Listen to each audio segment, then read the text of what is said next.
Les demi-finales. Les semi-finals. Yeah, on y est. Ouais. Ça commence à être un peu sérieux, on a des belles oppositions. On a des très belles oppositions avec des équipes qui ont mérité d'aller au tour suivant. Après un beau premier tour, et maintenant on va avoir, je pense, des belles demi-finales. On va avoir des belles demi-finales, il y en a... Elles ont toutes commencé, de toute façon. Donc on va devoir en parler, on s'installe tranquillou, on vous fait la bise. Juste, toute petite annonce, évidemment, pour ceux qui débarquent là sur la chaîne. On a déjà parlé en long et en large de Raptors Cavs. Ouais, il y a une vidéo là qui vient de sortir. Donc, qui est sortie déjà. Ceci veut dire que sur cette série... Je commence tout de suite, on va parler des 4 séries de playoffs, mais sur celle-là, on commence tout de suite. Alex et Bibi, on a balancé nos pronostics dedans. Ouais. Donc ça sert à rien non plus d'en reparler en large. On a juste dit, pour résumer de façon courte, que le Game 1 était fort sympathique, mais que c'était peut-être pas forcément le genre de signe à suivre pour le résultat toute la suite. n'est pas forcément... Il y a les tendances à suivre, mais le résultat final... On verra si c'est si significatif que ça. C'est ça. Est-ce que le Brand sera encore en 26-13-13 ? On verra. Ou est-ce qu'il fera un 50-12-12 comme on le sait quand il sera dos au mur ? On vérifiera. Il y a 3 autres séries dont on va parler en large. Les féliciter un petit peu parce qu'il y a des équipes qui se sont qualifiées en 7 matchs, genre Boston. Il y a des équipes qui ont bien fait le boulot tôt, on le savait depuis Philadelphie. Et il y en a d'autres qui ont un peu plus galéré. On va en parler. Je te propose de commencer tout de suite par Rockets Jazz. Il y a déjà eu un match. Ça a été une petite balade dominicale de notre ami James Harden. Cette série, les copains, le Jazz s'est bien battu dans ce match. Ouais, il passe de moins 30 à moins 15. Et ils sont revenus même plus près que ça. Ouais, ils reviennent à 9. Tu vois ? Et c'est tout. Mais c'est tout. Oh la vache. Ils se sont fait dominer. C'est trop compliqué. De A à Z. Et c'est trop compliqué pour là où, effectivement, je pense qu'on va en parler dans une vidéo bientôt, mais là où le Jazz a pu dominer collectivement et en termes d'intelligence son adversaire lors du premier tour, là, c'est une autre ambiance. C'est pas la même. Là, Houston, vraiment, tu le vois dès le Game 1, offensivement, ils sont tellement. C'est le jour et la nuit, et défensivement aussi. Défensivement, bien sûr. Mais c'est surtout offensivement, là, moi, où j'ai été halluciné. C'est-à-dire que tu as, dès le Game 1, autorisé. Autant il y avait eu, face au Thunder, on en reparlera, comme tu le dis, beaucoup de situations où défensivement, Utah était là, genre, ok, vas-y, c'est bon, on sait quel est notre plan de jeu. Autant là, face à James Harden, ils sont du père. Et puis attends, c'est pas que face à James Harden. Parce mais lui, tout particulièrement. Parce qu'en régulière, il leur a mis la totale. Au premier match, en régulière, il leur a déjà fait très mal. Ils ont un problème pour gérer James Harden. James Harden, je sais pas ce qu'il a quand il voit les maillots du Jazz, ça l'excite, je sais pas ce qui se passe. Enfin, ok, mais il faut dire aussi que c'est compliqué pour le Jazz parce que quand tu joues les Rockets, c'est quoi ? Tu laisses Chris Paul jouer alors ou tu laisses Ariza shooter ? Tu peux pas tellement doubler Harden, c'est compliqué de doubler Harden. Tu peux pas te contenter non plus de miser sur des shoots extérieurs et en gros, ce que je veux dire, par exemple. Quelque chose qui avait très bien marché sur le premier tour, c'est la présence de Gobert intelligemment dans la raquette pour gêner Westbrook, pour gêner les pénétrations de Paul George et compagnie. Là, Rudy, c'est plus compliqué parce que... déjà, Capella, c'est pas du tout le même joueur par rapport à Adams. Vous pouvez faire des comparaisons, mais c'est pas le même. Il y a des points communs, mais c'est quand même très différent. C'est vraiment pas le même. Là, c'est beaucoup plus... Je dis pas beaucoup plus athlétique, mais beaucoup plus aérien. Là, vraiment, le nombre de lobes que récupère Monsieur Capella, c'est quand même fantastique par rapport à Adams. Adams, c'est une poubelle. Ça vient de plus de côté et surtout, la défense est beaucoup plus écartée. C'est-à-dire que Rudy est beaucoup plus tout seul dans sa raquette avec Capella. Ouais. Contre les Rockets, les joueurs extérieurs défensifs, tu vas pas laisser... Si tu laisses Ariza tout seul, au moment où James Harden drive, il y a 3 points ouverts, point barre. Même chose pour Chris Paul, même chose pour Ryan Anderson, pour Jeff Green, pour Eric Gordon. Il y a trop de shooters. Il y a trop de shooters qui connaissent tous trop bien leur rôle. Et il y a 2 créateurs qui... C'est peut-être les 2 meilleurs créateurs de la ligue actuelle. De toute façon, on le dit. Actuelle, hein. Bon, après, il y a peut-être des gars qui discutent un peu, mais enfin bon, Chris Paul et James Harden, c'est monstrueux. Tu vois, en termes de création de vision et de faire la bonne passe au bon moment. Ouais. Du coup, effectivement, Houston a attaqué comme Houston a attaqué pendant toute la saison régulière et ils avaient déjà défoncé le Jazz, ils ont encore défoncé le Jazz sur ce Game 1. Il y a vraiment il y a plus 20 sur le match, mais vraiment quoi, il y a un comeback à la fin, mais Houston domine clairement là son premier game et c'est pas terminé quoi. C'est-à-dire qu'il y a notamment un aspect qui est chaud pour Utah, tu peux pas compter sur Ricky Rubio. Il a mal, il est pas là pendant 10 jours. Ça c'est vraiment badant. C'est chiant parce qu'on s'est souvent foutu de la gueule de Ricky, mais là en playoff il a vraiment step up et ça peut bien t'aider quand même. Des deux côtés en plus Ricky, il peut bien défendre Chris Paul, tu peux même le mettre un peu sur Harden. Même s'il n'y a pas d'expérience trop de playoff, ça reste un mec qui est un bon joueur. Et puis dis donc, pour le coup, on attaque et puis on attaque. Même si on s'est foutu de la gueule plein de fois du shoot de Ricky, Là, le fait de devoir laisser la création pendant quasiment tout le match à Donovan Mitchell ou Dante Exum, bon là ils se sont régalés, la défense de Houston. Raoul Neto c'était bien, la petite entrée de Raoul Neto c'était pas mal.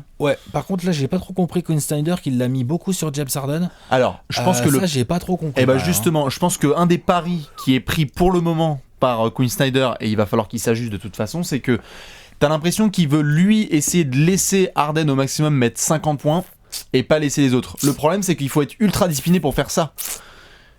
Et est-ce que ça marche contre Houston ? Pas sûr. Parce qu'en plus, le problème, c'est que vu qu'en face, ils sont disciplinés, même avec Mike D'Antoni, quand James Harden, il dit « Ok, moi, je lâche la gonfle, je mets sur le côté », à ce moment-là, c'est Eric Gordon qu'on avait vu sur le Game 1. Même avec Mike D'Antoni, j'ai pas compris. C'est quoi le rapport ?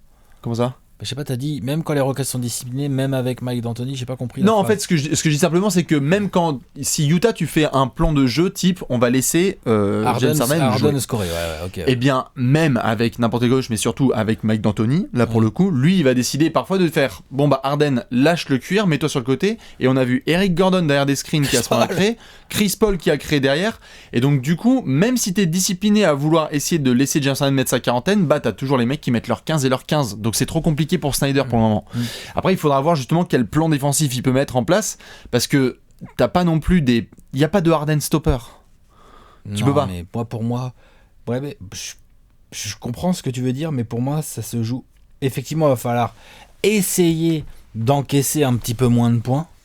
Il va surtout falloir essayer d'en marquer plus. Sous les 100 points, tu bats pas Houston. Non, tu bats pas Houston. Point barre. Elle attaque trop bien, cette équipe. Elle attaque trop bien. Je trouve qu'ils ont laissé beaucoup trop de pénétration sur le Game 1. Voilà. Il faut qu'ils ouvrent. Alors c'est chaud, tu vas pas ouvrir tous les shoots ouverts pour Houston à 3 points, mais franchement, je prendrais limite le pari parce qu'il y a eu des pénétrations. Il y a eu des pénétrations. Harden, il a mis combien de points sur pénétration, quoi ? Et les Chris Paul et Eric Gordon, c'est tendu. Peut-être que le Jazz doit réfléchir à un peu mieux défendre. Ils ouvrent les pénétrations parce qu'ils ont Rudy Gobert, quoi. Le problème de Rudy Gobert, c'est comme il a Capella dans son dos en train de rouler. Non, mais je sais bien. Et puis surtout, je te dis, je vois pas trop. En fait, Houston a vraiment bien géré son Game 1.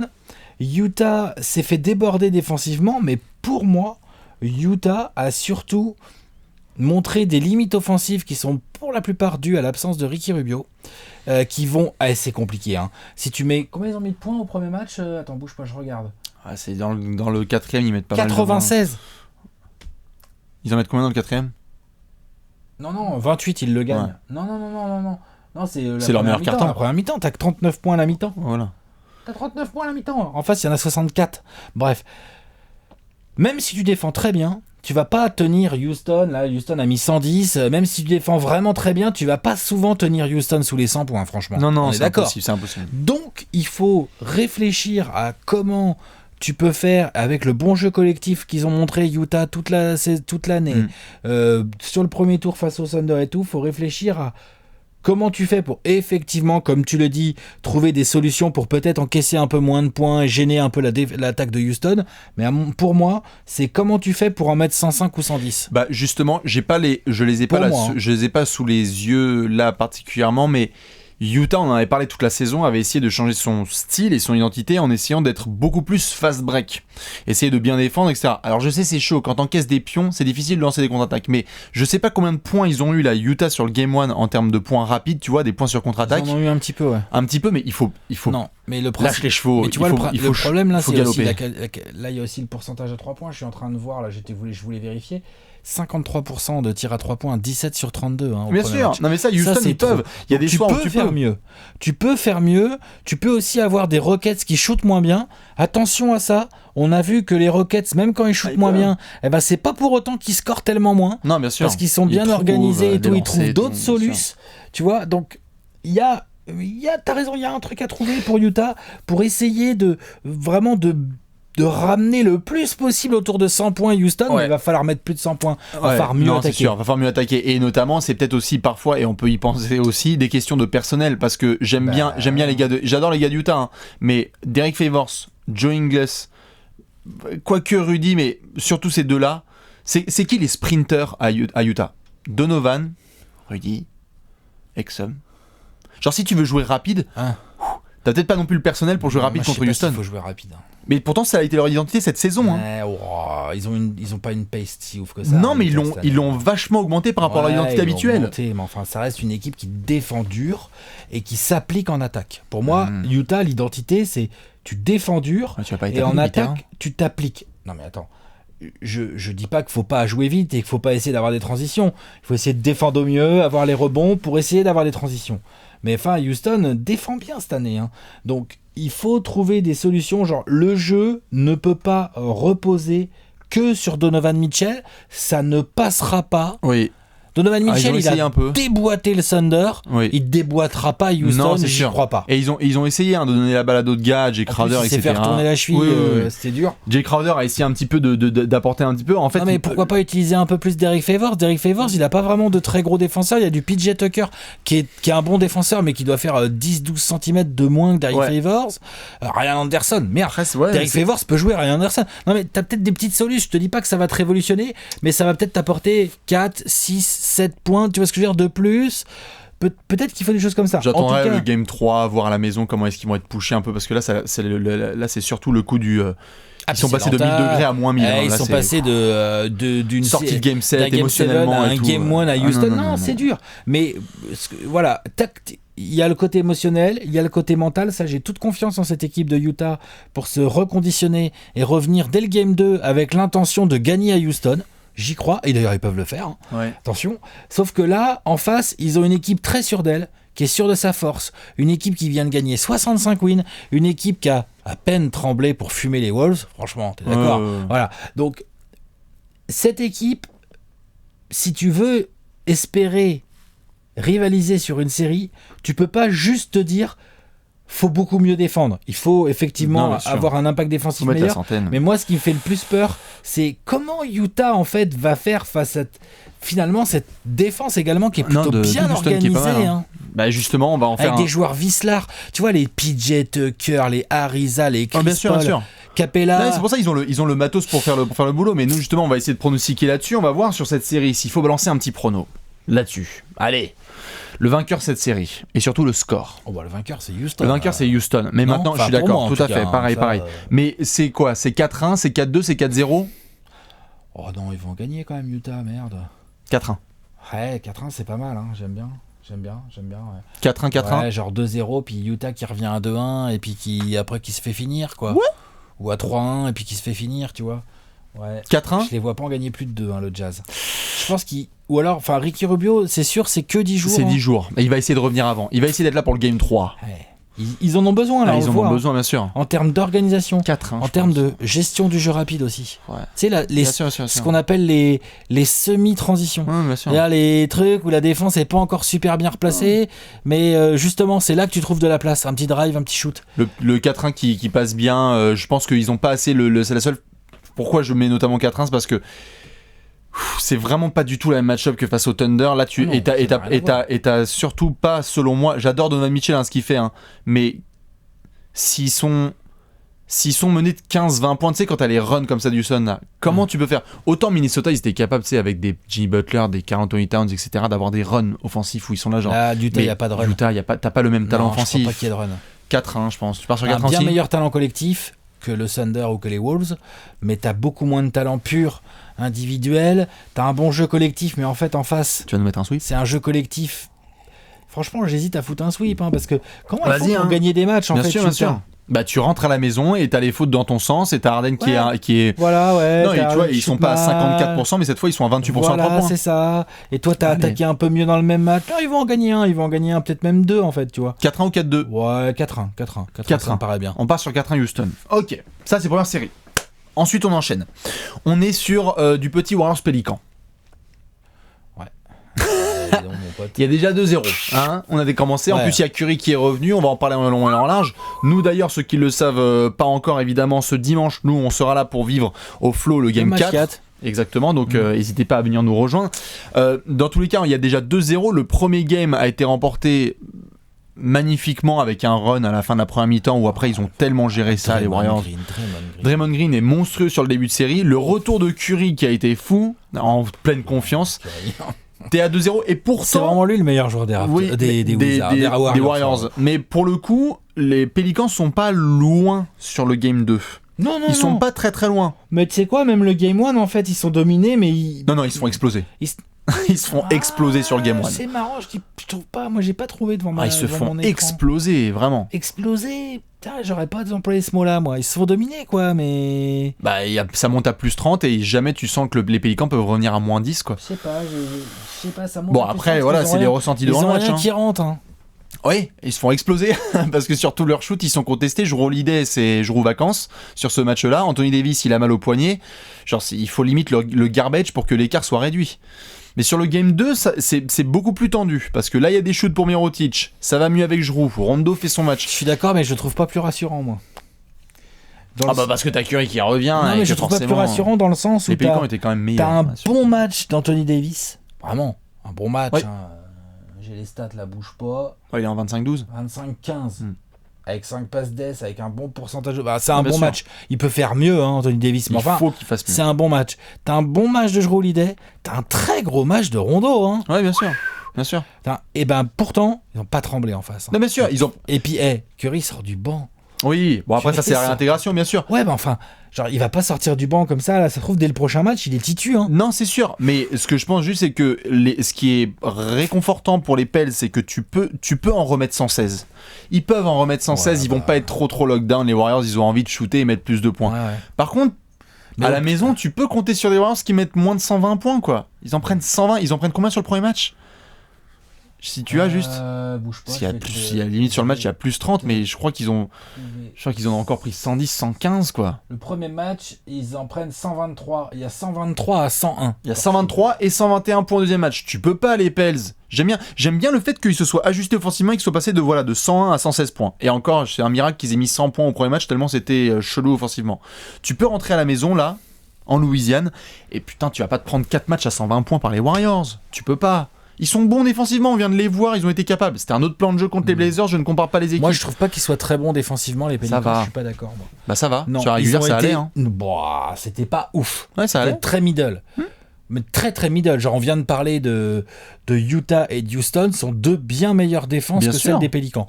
Les Pélicans, sur la régulière, ça a été middle.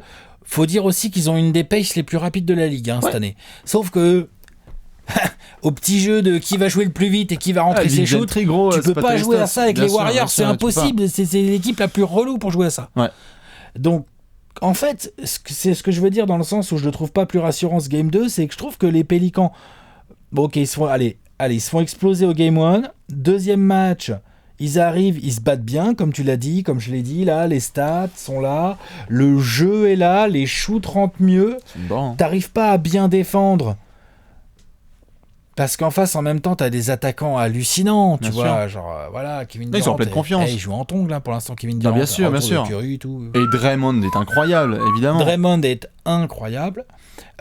Donc, en fait, le truc, c'est que... La question, pour revenir sur ce que tu disais, en gros, c'est quoi pour toi les conditions pour que les Pélicans gagnent un match ? Donc, faut qu'ils foutent 115 points. Ok, d'accord. Et faut qu'ils en encaissent que 110 quoi, parce que les Warriors c'est pareil, c'est pas une équipe tu mets sous les 100 points comme ça en claquant des doigts. Non, c'est sûr. Déjà, ils les laissent traîner. Ce que je veux dire par là, c'est qu'ils ont même pas activé une carte nasty de quoi que ce soit. Il y a pas eu une seule. On est capable de sortir une seule grosse faute des Pélicans sur leurs deux premiers matchs. Non, qui va faire ça ? Mais Rondo ? Mais une tôle, Solomon Hill. Solomon Hill, ouais. Mais un coup, Rondo, met un coup à un gars. Rondo, c'est le seul, j'ai l'impression, qui a un petit peu essayé de step. Incroyable, pourtant le nombre de fois on a taclé Rondo. Il s'embrouillait un peu avec Debron. Avec Draymond, tout à fait. En fait, pour le moment, les Warriors shootent comme si c'était. Il y a des shoots compliqués, mais il y a des shoots, t'es là, genre, moi je suis désolé, j'ai vu une séquence sur le game 2 où t'as Klay Thompson qui est dans le corner, là, un peu au buzzer. Anthony Davis, il close out en trottinant. On parle de Klay Thompson. Il faut que sur toute leur coverage défensive, ils soient au maximum, que la jauge soit boostée au max. Quitte à ce que ça passe par des grosses fautes. C'est pas possible. Et le nombre de passes qu'il y a eu de Draymond, les séquences quand Draymond il récupère la balle, tu sais, derrière le pic, et après il choisit s'il la met en l'air pour Iguodala, en bas pour Kevin Looney, derrière pour Livingston. Il fait ce qu'il veut. Pousser Draymond Green. Essayer de jouer physique. Pour le moment, il y a personne qui bouscule les Warriors. C'est aussi, on l'a vu par le passé, une clé un petit peu face à Golden State. Non pas que ce soit des gars qui aient peur du contact, mais allez-y. Même Anthony Davis, il en a parlé à la fin du match. Il a fait, c'est pas normal, on se fait défoncer au rebond par Draymond qui est le plus petit joueur de l'équipe. C'est pas normal. Il faut qu'ils soient plus nasty, les Pélicans. Il faut, quitte à te prendre des points au lancer franc, mais les laisse pas se balader là. Ils te mettent 2 fois 120 points. C'est pas normal. Mais c'est leur moyenne, hein. Ils sont à 115 points par match, hein, ces mecs-là. Et bah on est en playoff, faut que tu défenses plus dur, donc il faut que tu sois soit 115, soit moins. Faut essayer. Je dis pas qu'il faut les maintenir à 92, tu viens de le dire, on peut pas maintenir les Warriors sous les 100 points, c'est quasiment impossible. Mais ils peuvent le faire, les Pélicans. Ils ont montré, après c'est vrai que ça leur... Alors eux, tu vois, on parlait du Jazz, genre qui est passé d'un Game 7 avec grosse intensité, machin et tout, pour arriver ils ont sorti cette carte là dans un cimetière, genre leur cimetière, leur tombe à Houston, tu vois ce que je veux dire.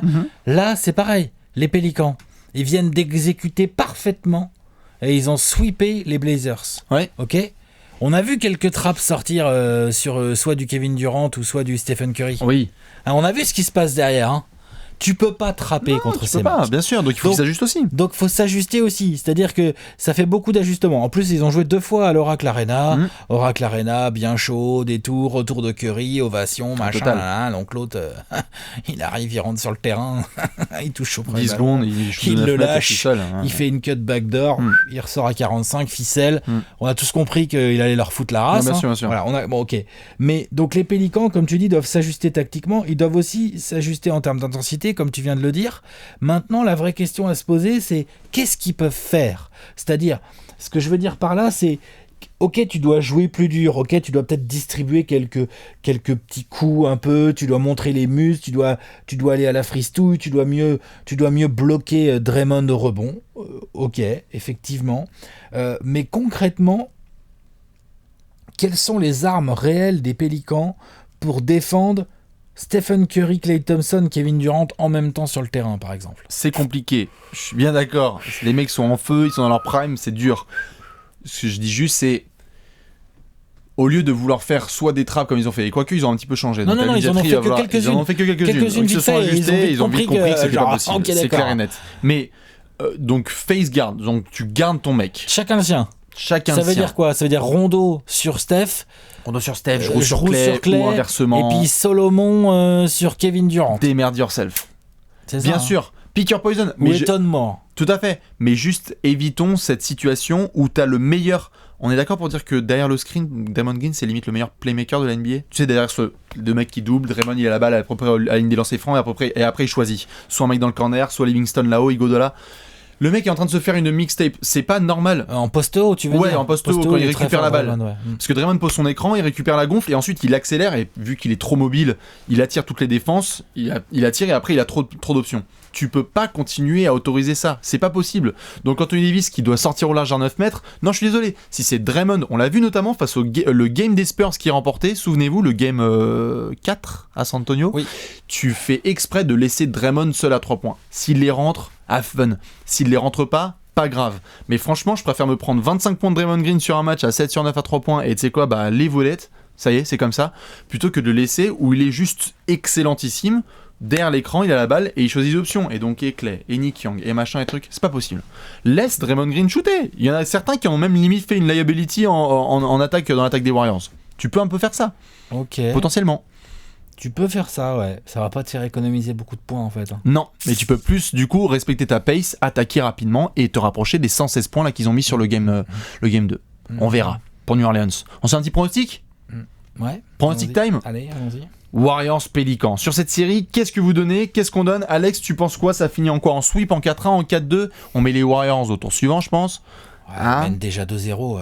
Ça mène 2-0 et puis même avant la série. Oui, puis si on a fait la série, bien sûr, on met. Mais là, en plus, ils mènent déjà 2-0. Puis, franchement, moi, j'ai trouvé leur premier match très bon. Leur deuxième match avec le retour de Curry, tu sens cette espèce de truc que dégage Curry, là, cette espèce de. Uber confiance. Genre, c'est la fête, quoi. C'est la fête quand il y a Curry sur le parquet. Confiance. Le jour où on aura confiance comme Curry. Moi-même, devant l'écran, j'étais là. Pendant 6-7 minutes, j'étais là genre. Et au bout de 7 minutes, je vois Curry qui sèche. Ah putain, yes, il y a Curry qui va rentrer. Tu sais, j'étais là genre. Ah putain, trop cool. C'est pas les playoffs. C'est trop bien, quoi. Sûr. Ouais, c'est la fête, quoi. Donc, ça, qu'est-ce que tu vas faire là ? C'est forcément les Warriors qui vont sortir de cette série. Et franchement, s'ils en gagnent un, les Pélicans, bah, ça sera bien. Ils auront évité le sweep. Hein. Moi, je vais mettre 4-2. Ah ouais ? Ouais. Non, pas moi. Moi, je vais remettre 4-1. Ok. Allez, je vais leur en donner un quand même. Okay. Je pense qu'à la maison quand même ils peuvent se motiver le cul. On peut avoir un 40-18 là d'Anthony Davis là ou tu vois quelque chose comme ça. Mais tu sais que même avec un 40-18 d'Anthony Davis tu peux perdre. Hein. Oui. Parce que tu peux avoir 40-18, 48-8 de Stephen Curry. Tout à fait. Ou de Kevin Durant d'ailleurs. Tout à fait. Bref, donc j'en donne un. Allez. 4-1 pour les Warriors, 4-2 pour les Warriors. Allez. Tous les cas, on a les Warriors et les Rockets se retrouvent en finale de conférence, ça c'est acté. On termine avec la crème de la crème à l'Est. Ouais, d'ailleurs, cette finale de conférence, au passage. Là, par contre, on fera une vraie preview, on n'en fait pas. Elle sera pas mal longue. Celtics Sixers. On termine évidemment avec Celtics Sixers.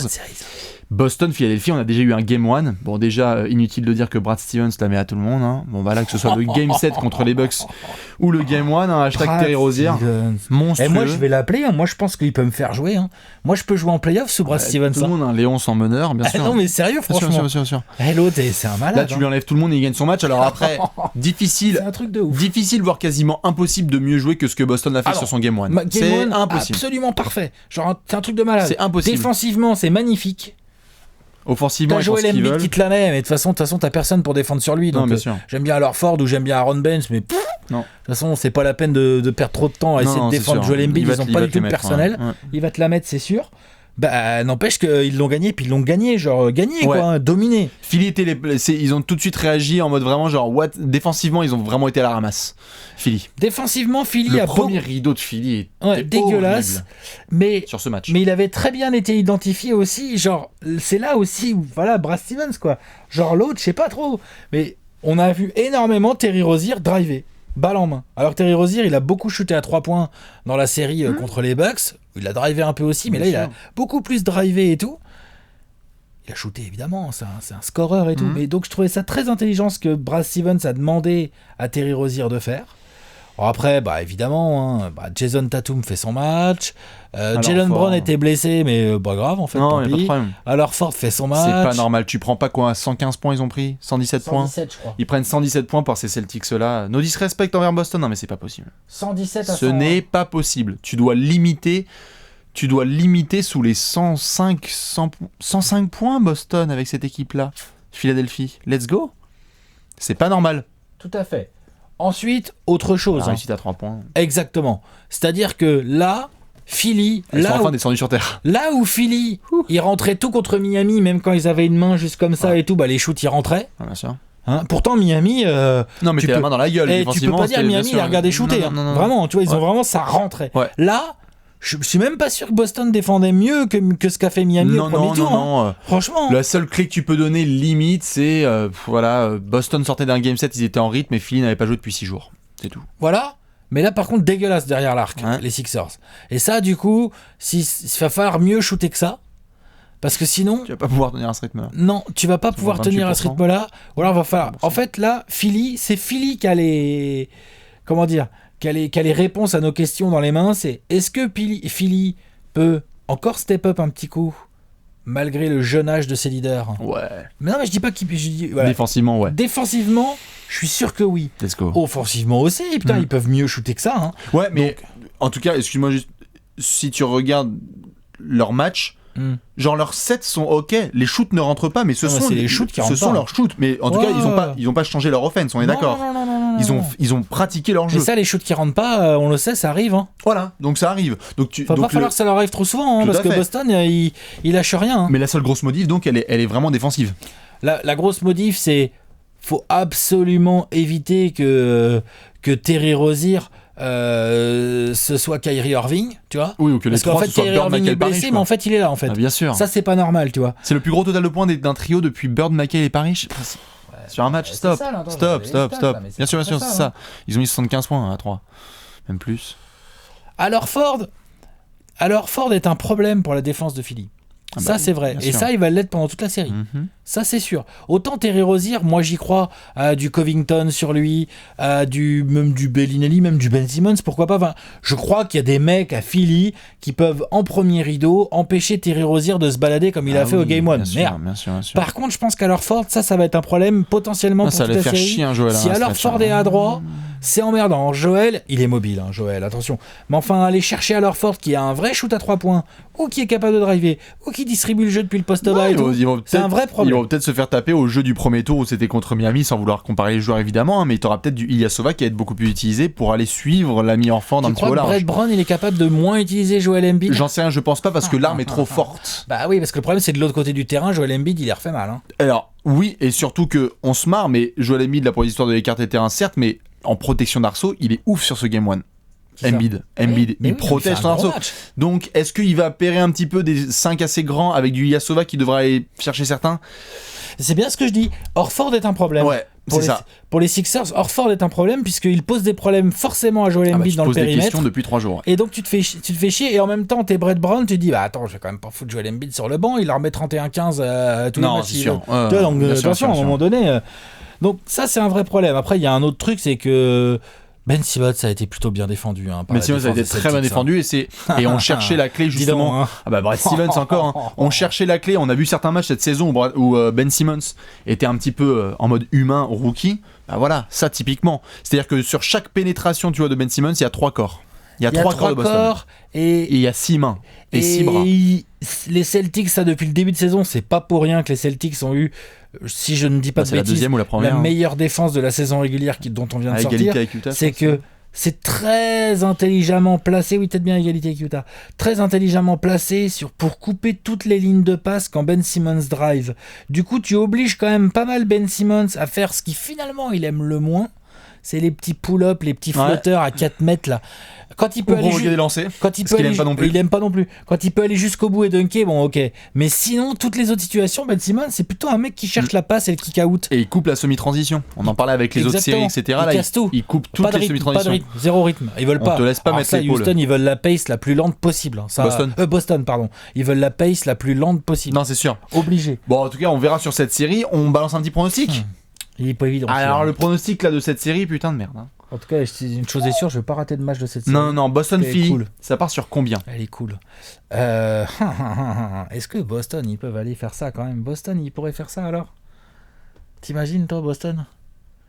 Donc là, avantage du terrain, Boston, qui a fini donc 2e de conf, c'est quand même important de le noter. 4-2 Philly. 4-2 Philadelphie.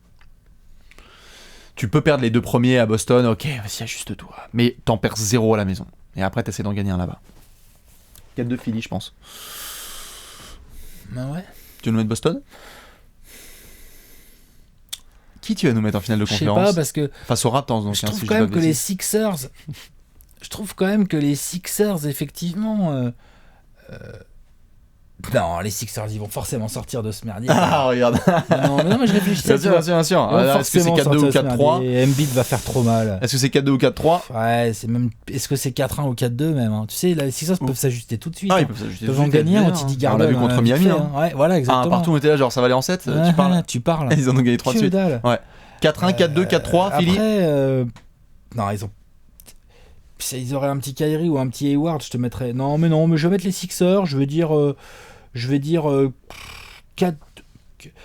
Ils ont pas l'avantage du terrain. Ouais, donc 4-2. 4-2, on est d'accord. Moi aussi, j'ai mis 4-2 Philly. Toi aussi, ouais. Ouais, 4-2. Et je pense. Ça va faire je vois pas de Game 7. Hein. Donc, bien évidemment, Brad Stevens, puisque tu nous écoutes, fais-nous mentir. Brad Stevens. Si on a bien qui peut regarder la j'aime pas parier contre LeBron, mais tu sais que parier contre Brad Stevens en ce moment, c'est un peu tendu, non, c'est clair. C'est clair. Ah, vache. Donc, si je fais un petit résumé, et à la fois mini spoiler pour ceux, en tout cas, on vous répète, allez voir la vidéo de Raptors Cavs avec LeBron en couverture, parce qu'on en parle en long et en large. Tu nous as mis les Raptors. Oui, j'y crois. En finale de conf. J'ai mis les Cavs. Les Cavs qui seront donc contre les Sixers. Raptors Sixers en finale de conf. Ouais. Donc tu nous as mis 4-2 sur la série de Philly. Moi aussi. Philly-Boston, on a mis 4-2. Ouais. Et sur celle de Toronto. J'ai mis 4-3 pour les Raptors. Et moi j'ai mis 4-3 pour les Cavs là-bas. Ouais, ça c'est. J'aurais bien mis 4-2 Cavs sinon. Mais j'ai mis 4-3 Raptors. Et après, par contre, de l'autre côté, on a du Houston et Golden State qui assurent. Tu nous as mis pour Houston combien comme score? Moi j'ai mis 4-2 et t'as mis 4-1. Et pour les Warriors, j'ai mis aussi 4-2 et t'as mis 4-1. C'est par politesse. Et c'est par politesse? Pour les Pélicans, je pense. Ouais. Dans tous les cas, voilà, n'hésitez pas à balancer tous vos pronostics, évidemment, puisqu'on ira après chercher dans les commentaires ceux qui avaient raison, ceux qui ont peut-être anticipé déjà l'espèce de Blazers surprise qu'on voit sortir de nulle part. Peut-être que, je sais pas, ça va y avoir une remontade. Non, mais ça c'est encore autre chose, mais on va voir. On verra ce que ça va donner. C'est des pronostics. Yes, et surtout. Malheureusement, on est jugé que sur le résultat après, donc. c'est rarement. C'est rarement très fiable, exactement. Et surtout, n'oubliez pas, retenez bien, attention à ne pas trop utiliser les Game One pour se faire des conclusions hâtives. Non, il y a beaucoup d'ajustements. T'as toujours des indices dedans, mais oui. N'est-ce pas ? Allez, bonne nuit finale à tout le monde. À la prochaine. Ciao. Ciao.